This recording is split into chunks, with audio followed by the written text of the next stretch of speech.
The truth of the share market channel में आपका स्वागत है। मैं भुवनेश अग्रवाल। नमस्कार दोस्तों, बाजार आज फिर गिरा हुआ है। फिर का मतलब कल ठीक था, लेकिन आज गिरा हुआ है। ये ऑपरेटर्स ने इतनी ज़्यादा वॉलेटिलिटी क्रिएट कर रखी है बाजार में कि जिसका कोई जवाब नहीं। ऐसी सूरत में ट्रेडर्स को सबसे बड़ा जो नुकसान होता है वो छोटे ट्रेडर्स को होता है। डे ट्रेडर्स, इंट्राडे ट्रेडर्स, वो मारे जाते हैं। अब मान लीजिए फ्राइडे की बात बता रहा हूँ, बाजार बहुत ज़्यादा टूट गया था। 2 घंटे बाद बाजार को पलट दिया, बिल्कुल उससे ज़्यादा ग्रीन में लाए। 1200 पॉइंट माइनस था, 800 पॉइंट प्लस में कर दिया शेयर बाजार। आज भी ये पोजीशन है कि 800 पॉइंट माइनस में था। एक वीडियो बनाने तक की पोजीशन बता रहा हूँ, माइनस में था 800 पॉइंट। और आईटी इंडेक्स भी गिरा हुआ है, बैंक निफ्टी भी गिरा हुआ है, सभी गिरे हुए, करीब करीब सभी गिरे हुए। ताज़ा स्थिति में कोई भी नहीं। कुछ इंडिविजुअल शेयर जरूर मजबूत हैं, जैसे वारी एनर्जी है, मझगांव है, हिंदुस्तान एरोनॉटिक्स है। कुछ शेयर बहुत मजबूत हैं और ये सब शेयर मेरे द्वारा रिकमेंडेड है। मेरे द्वारा ये बहुत ज़्यादा प्रेशर डाला गया था। रिकमेंडेशन नहीं कह सकता, सॉरी, मतलब एनालाइज्ड है, मतलब एक तरह से हाईलाइटेड है, फोकस्ड है, ये मैं कह सकता हूँ। ये जो 20-25 शेयरों की जो मेरे द्वारा जो लिस्ट दी गई थी, अभी दी गई थी, परसों पढ़ लेती नहीं मेरे द्वारा लेटेस्ट, कि 2025 के ये शेयर होंगे, ये स्टार होंगे, मतलब वो बात सत्य सिद्ध होती है। उसमें कहीं कोई क्वेश्चन मार्क नज़र नहीं आता। चूँकि मैं बहुत ईमानदारी से और एक ऐसे हृदय के साथ, मेरे हृदय की जो बात है, तमन्ना है मेरे दिल की कि स्मॉल इन्वेस्टर को लॉस नहीं होना चाहिए, उसको लॉस से बचाया जाए, प्रॉफिट में लाया जाए। This is my basic objective behind making all these videos and doing all this hard work. बस मेरा ऑब्जेक्टिव है। क्योंकि जो छोटी पूंजी वाले लोग हैं, छोटा तो देखिए कोई भी नहीं है इस दुनिया में, सब बड़े हैं, लेकिन जो पूंजी छोटी हो सकती है, छोटी पूंजी वाले लोगों को कोई भी मदद करने को तैयार नहीं। बहुत बड़े आदमियों को तो तैयार हो जाएगा। आज कोई आईएएस अफसर कहता है 10 आदमी दौड़ जाएंगे उसकी मदद करने के लिए, बताने के लिए, गाइड करने के लिए, लेकिन जो बेचारा एक छोटा आदमी है उसको कोई भी मदद करने को तैयार नहीं। तो उनकी मदद के लिए मैं हूँ यहाँ, मतलब आई एम हियर। तो देखिए, आज जो चर्चा का हमारा जो शेयर होगा, बहुत से लोग, कोई चाइना की खबर देता है वीडियोस में, यूट्यूब पर, मैं कोई आलोचना नहीं कर रहा हूँ। कोई अमेरिका की खबरें देता है, कोई और कुछ दे देता है, बहुत हाई प्रोफाइल खबरें देते हैं कुछ लोग। उनसे स्मॉल इन्वेस्टर को, रिटेल इन्वेस्टर को क्या मिलना है? रिटेल इन्वेस्टर को सिर्फ 2 बात पढ़ानी है, समझानी है। बाजार का रुख कैसा रह सकता है और कौन से ऐसे शेयर हैं जिनमें आप अपना पैसा डाल सकते हो जो सुरक्षित रहेगा और बढ़ेगा, चाहे धीरे बढ़े हो, कोई चिंता की बात नहीं। लेकिन ऐसा नहीं हो कि ऑपरेटर महोदय दिखा के झमक चमक और धीरे धीरे धीरे धीरे पिछले कदम से पार हो जाए। ऐसा नहीं होना चाहिए। Fly bye night operator share नहीं होने चाहिए। ये मेरा जो है, जो बेसिक ऑब्जेक्ट है, बेसिक थ्योरी है, बेसिक कंसेप्ट है, वो ये है इसके पीछे। तो उसमें आज मैंने जो शेयर लिया है वो भारत की जानी मानी शराब कंपनी है, जिसके जो ब्रांड हैं, पहले ब्रांड बता देता हूँ, नाम बाद में बताऊँगा। सर्दी का मौसम है, ज़रा वाइन तो मैं नहीं पीता हूँ वाइन, बट लेकिन जो पीने वाले हैं उनका तो ग्लिमर है, मतलब 12 महीने पीते हैं, लेकिन सर्दी में ज़रा आनंद अलग ही होता है। देखिए, उसके कंपनी के जो प्रोडक्ट हैं, शराब में भी डिफरेंट प्रोडक्ट होते हैं। Scotch, McDowell number 1, brandy, gin, rum, vodka, wine, Antiquity, Royal Challenge और वाइट मिस्चीफ। और इसके जो खास ब्रांड्स हैं वो एंटीक्विटी विस्की है, Black Dog is a famous, Black Knight है, एंटीक्विटी, ये सब इसके माने हुए ब्रांड है, मतलब, है ना। अब अपन, ये तो ब्रांड की बात हो गई। और आप ताजुब करेंगे, इस कंपनी की, ये शराब कंपनी है, और इस कंपनी की जो मैनेजिंग डायरेक्टर है वो भी हिना नागराज, एक मैडम है, मतलब महिला होते हुए शराब कंपनी की मैनेजिंग डायरेक्टर है। तो आप काबिलियत देखिए उन लेडी की, उनकी हिम्मत देखिए आप। और इस कंपनी का नाम है यूनाइटेड स्पिरिट। ये दो कंपनियां हैं दोस्तों, दो कंपनी हैं, जिसमें से एक का नाम है यूनाइटेड ब्रेवरीज है और एक यूनाइटेड स्पिरिट है। यूनाइटेड ब्रेवरीज जो है वो यूनाइटेड स्पिरिट की होल्डिंग कंपनी है। कुछ अंश है, थोड़ा बहुत है, मतलब पूरी नहीं है। बाकी इसकी जो यूनाइटेड स्पिरिट की जो अब आज की ये विजय माल्या की कंपनियां थी। विजय माल्या इंग्लैंड भाग गई समझो, चले गए, कुछ भी समझिए आप मतलब। और वो अपना स्टेक डियाजियो को बेचेगी। डियाजियो यूके की वर्ल्ड की मानी हुई नंबर 1 कंपनी है। और यूनाइटेड स्पिरिट जो है वो दुनिया की 2nd नंबर की लार्जेस्ट वाइन कंपनी है। कॉस्टली वाइन चाहे बनाते होंगे, उससे कोई मतलब नहीं है, ये भी कॉस्टली बनाते हैं, 5-5-10 हज़ार रुपये की बोतल भी है इनकी। लेकिन जो क्वांटम वाइज है उसमें this is the 2nd largest company of the world मतलब।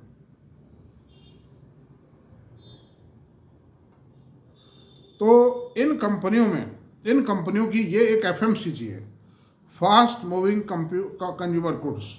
आप देखिए शाम को 7 बजे 6 बजे शराब की दुकानों के बाहर जो भीड़ होती है, ज़बरदस्त भीड़ होती है, जैसे कोई मतलब फ्री बट रही हो। और अभी देखिए गुड़गांवा, बेंगलोर है, बॉम्बे है, दिल्ली है, ये जो मेट्रो सिटीज़ हैं, बड़े बड़े शहर जो बन रहे हैं, नए शहर बने एक तरह से, जो नया पैसा है इन शहरों में। बॉम्बे तो पुराना है, लेकिन बेंगलोर और गुड़गांव न्यू सिटीज़ हैं, मोस्ट मॉडर्न सिटीज़ हैं। इनमें आप देखिए 5-5 हज़ार 10 हज़ार फीट एरिया में से वाइन के शोरूम खुल रहे हैं मतलब। और एक आध दो तो मैंने जयपुर में भी देखे हैं, मेरे पास में भी एक बहुत शानदार शोरूम है। उन्होंने कम से कम 3,000 फीट एरिया हायर किया है, मतलब मेरे मकान के पास ही हो। 3,000 feet area has been hired by that dealer. तो शराब का प्रचलन बढ़ रहा है, और बढ़ने का कारण है लोगों के पास पैसा बढ़ रहा है। जैसे जैसे पैसा बढ़ेगा वैसे वैसे शराब का प्रचलन बढ़ेगा।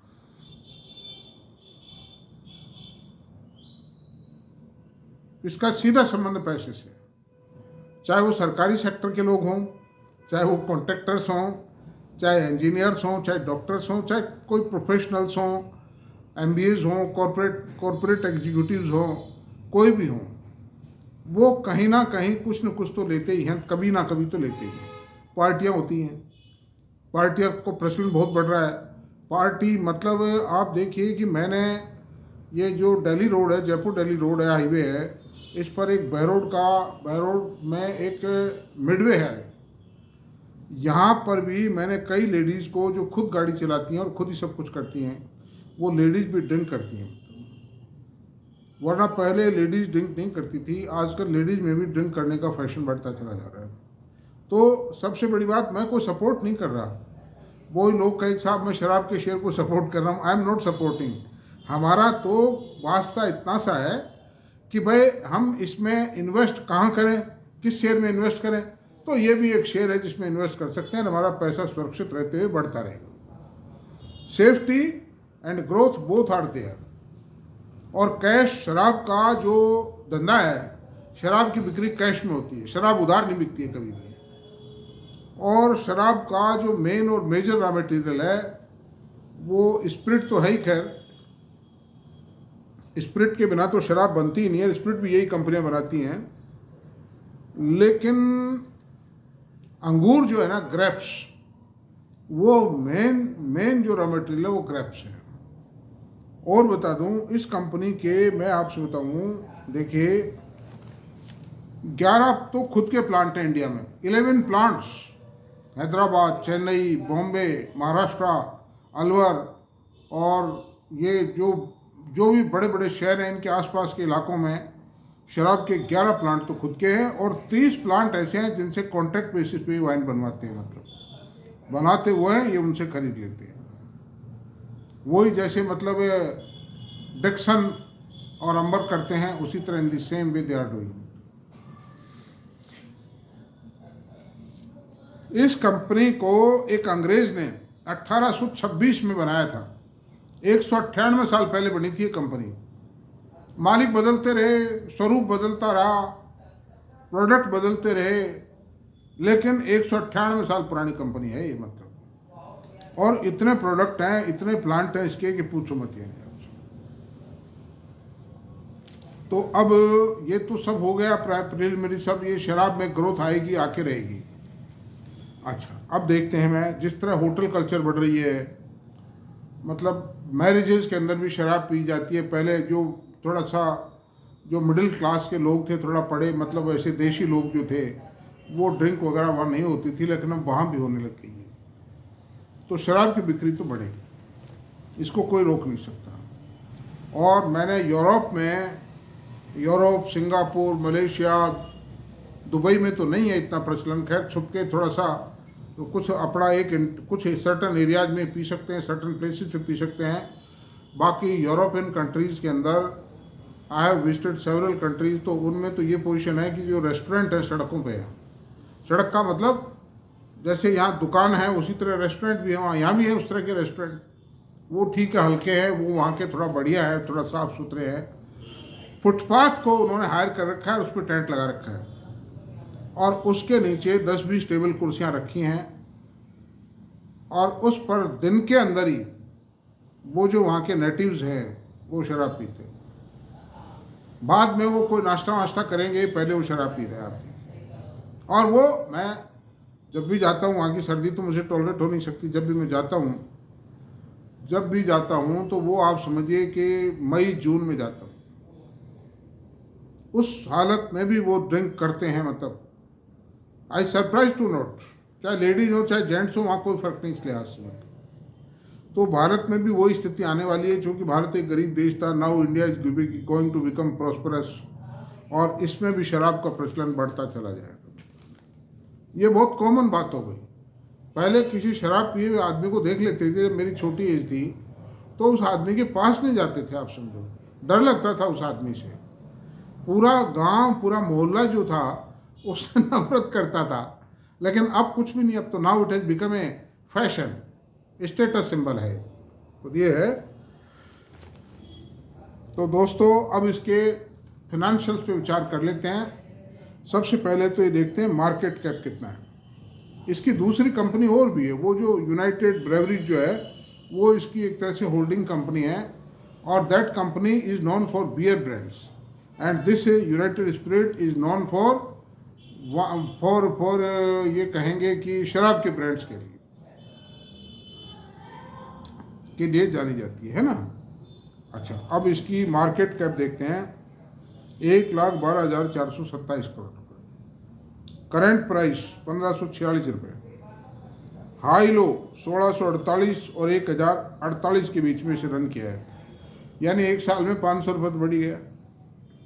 देश की इकोनॉमी जो प्रेजेंट जो इकोनॉमिक पॉलिसी गवर्नमेंट आई है लेटेस्ट, उनसे कोई इतना नज़दीक का नाता नहीं है इस कंपनी का, लेकिन उसके बावजूद भी शेयर बढ़ा है एक साल। ये तो धीरे धीरे अपनी चाल से चलते रहते हैं।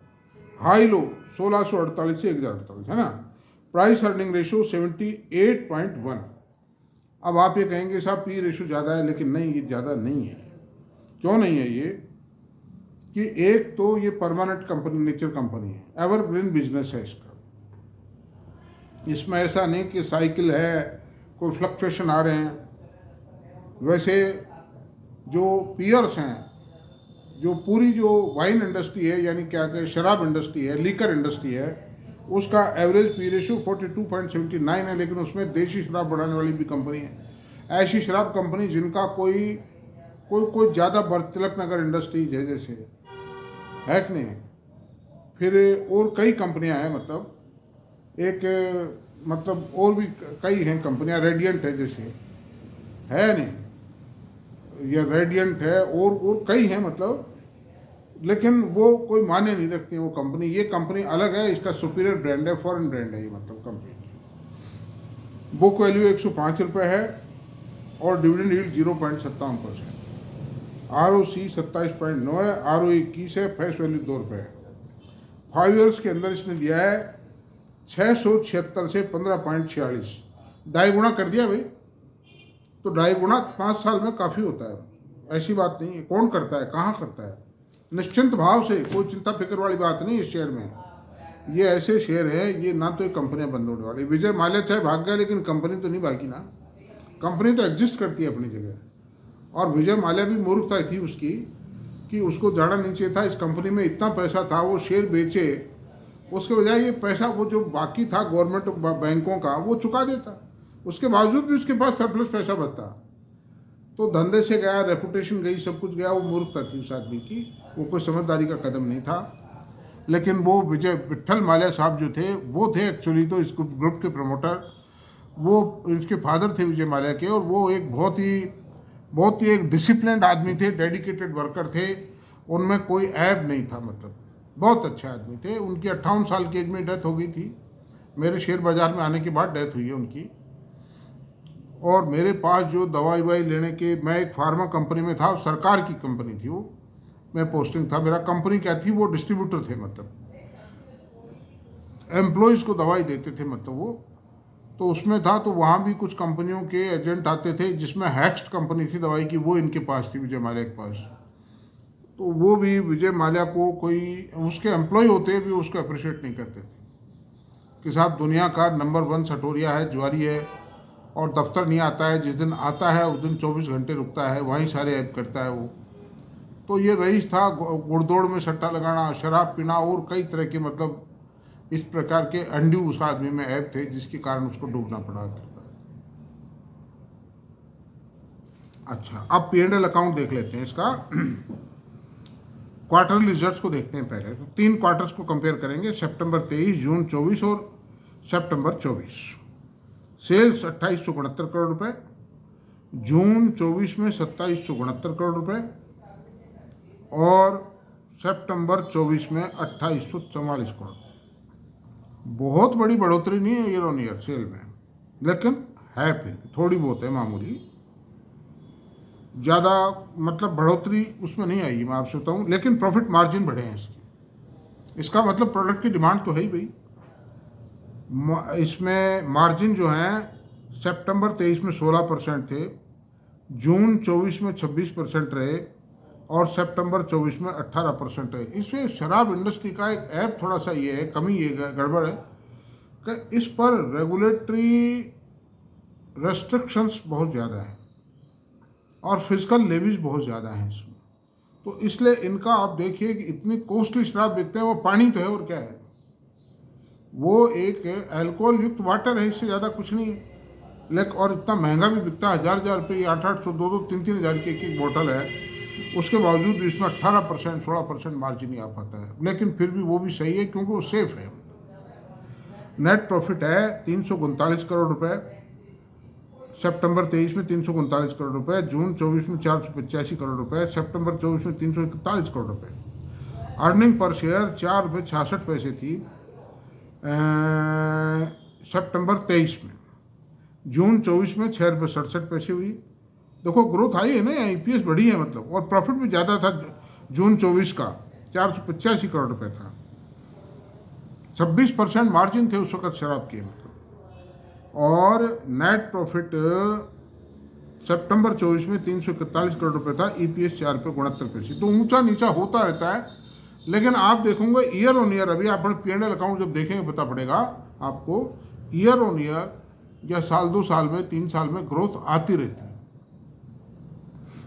FY19 P&L में देखते हैं, FY19, FY23 और TTM, इन 3 सालों को कंपेयर करेंगे, जिसमें 5 साल की हिस्ट्री आ जाती है।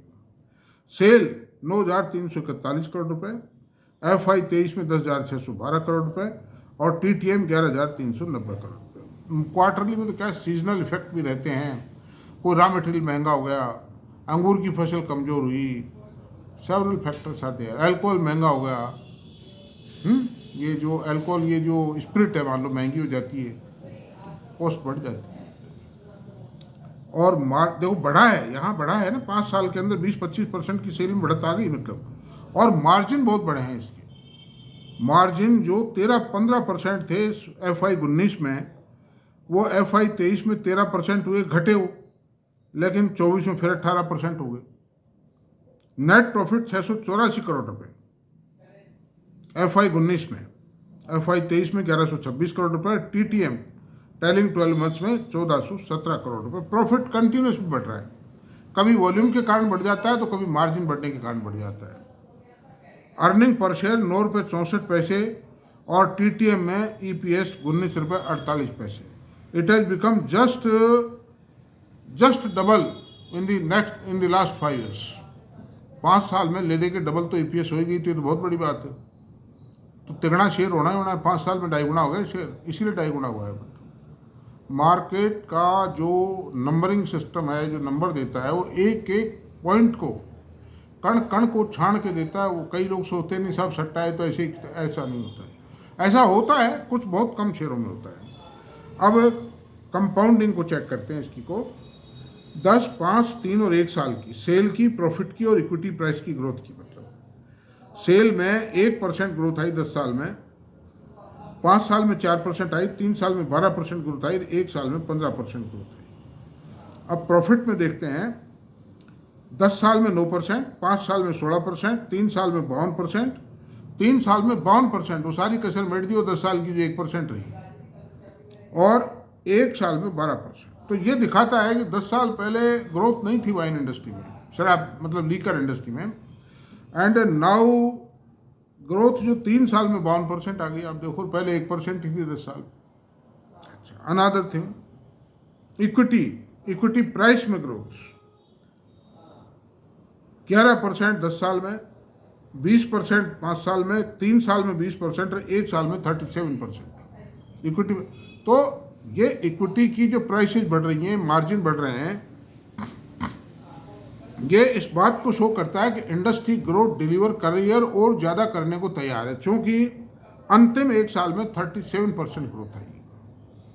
अब बैलेंस शीट की बात करते हैं। इक्विटी 145 करोड़ रुपए है, रिजर्व 7487 करोड़ रुपए है, बोरोविंग 518 करोड़ रुपए है, अदर लाइबिलिटी 380 करोड़ रुपए है। अब एसेट साइड की बात करते हैं। फिक्स एसेट 1798 करोड़ रुपए, CWIP 66 crore, current work in progress, capital work in progress है ना, और अदर एसेट्स 9272 करोड़ रुपए की हैं, और इन्वेस्टमेंट 819 करोड़ रुपए का है। ऐसी सूरत में ये कोई कैपिटल इंटेंसिव बिजनेस नहीं है, वाइन का बिजनेस, शराब का बिजनेस। Cash surplus 1118 crore. देखिए, इसने 226 करोड़ रुपया इन्वेस्टमेंट से आया है और 427 करोड़ रुपया फाइनेंशियल एक्टिविटीज़ पे आउटगो हुआ है कैश का। उसके बावजूद भी 937 करोड़ रुपए का फ्री कैश फ्लो रहा है। मतलब, और ये आप देखिए, ये इस बात को दर्शाता है कि कितना करंट बिजनेस है, मजबूत बिजनेस है। 1487 करोड़ रुपए, 1126 करोड़ रुपए का नेट प्रॉफिट हुआ FY 23 में, और उसके अगेंस्ट में 1118 करोड़ रुपए का कैश सरप्लस आया, यानी 100% cash surplus, 100% profit is in cash form. दिखाई दे रहा है साहब। वर्किंग कैपिटल डेज 56 डेज हैं। प्रोसेस में लगता है ना टाइम। शराब बनाने में सबसे बड़ी खास बात यह है कि the processing of the wine takes place is lengthy. तो इसका काम अपन ने पूरा कर दिया है। ये स्पीच पूरा हुआ, और आपको ये वीडियो पसंद आया हो दोस्तों, तो आप इसको सब्सक्राइब करें, लाइक करें, शेयर करें। Thank you very much.